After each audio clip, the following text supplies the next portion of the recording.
Welcome to HortTube. My name is Jim Putnam. In this video, I'm going to be talking about Jubilation Gardenias from the Southern Living Plant Collection.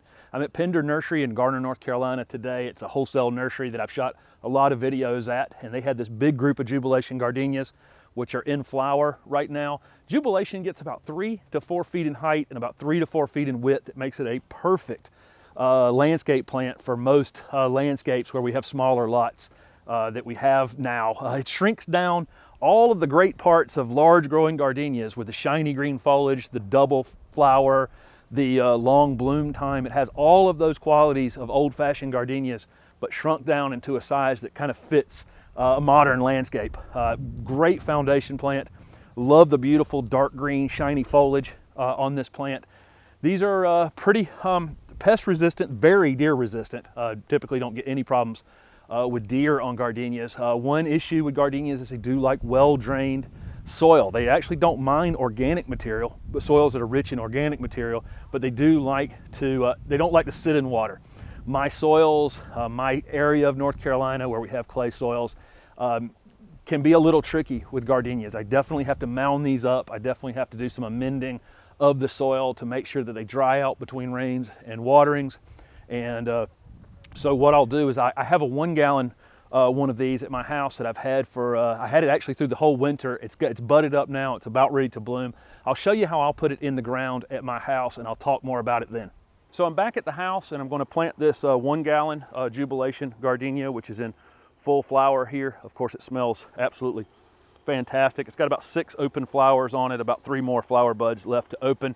This one is stretched out a little bit. I had it in a little too much shade, so it's been trying to stretch out for light. As soon as it's finished flowering, I can just hold this thing together and take an inch or 2 off the top of it, and that will fill it back in.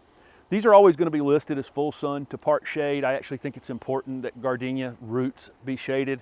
I've got these baby Jim boxwoods right here and this sunshine ligustrum on the east side over here. The sun's coming up this way right now, and these plants are going to prevent the roots on this plant from getting cooked, and then the sun will eventually be up directly above it, give it plenty of that sun that it needs to stay full and nice and compact and feed itself, and then it's going to be back in the shade in the late afternoon before the sun can sneak under here and I think damage the roots. I think that's what happens frequently, is you get root damage from the sun, and in response to that, the top of the plant wilts, and then we water them because when we see them wilting, and we end up drowning them. Is the 2 stages of death for gardenias, especially in clay soil.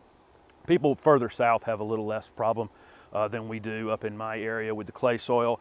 I'm amending my soil with some compost right here, and I'm ultimately going to leave this plant up about an inch or 2 above the original grade. I've got the hole dug, and I dug the hole deep enough here to plant this entire pot. I'm going to put some of this mixed soil back into the bottom of it like that, so that when I pull this plant out of the container,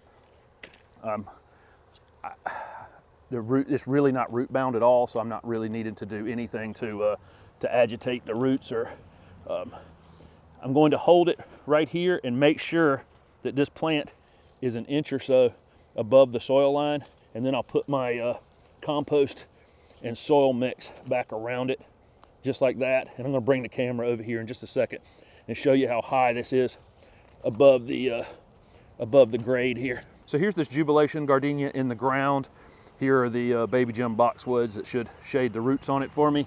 The roots are up here above the grade about an inch, inch and a half, and then I'm going to use my mulch and just barely cover up to the edge of that using my mulch. But what a beautiful little plant. This one's going to get about, like I say, about 3 to 4 feet in height, maybe 3 feet in width. They're hardy in zone 7 to 10. I'm in zone 7B. Make great container plants, and if you wanted to try to grow one in a colder area, you can grow it as a container plant and then bring it in the winter. Never let that pot freeze solid on a gardenia. Otherwise you will have problems. So this Jubilation Gardenia is in full flower now. As soon as it's done, I'm going to prune it lightly.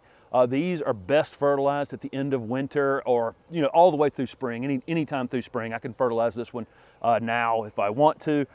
I'm going to give it that little bit of a haircut and then I'm going to get some new growth on it and some residual flowers during the summer. I'm going to water it in well right now, and then I'm going to let it become slightly dry before I water it again, and I'm going to repeat that process. Anytime it's dry, I'm really going to flood this space well, and then I'm going to let it dry out again. I don't want to keep it constantly wet.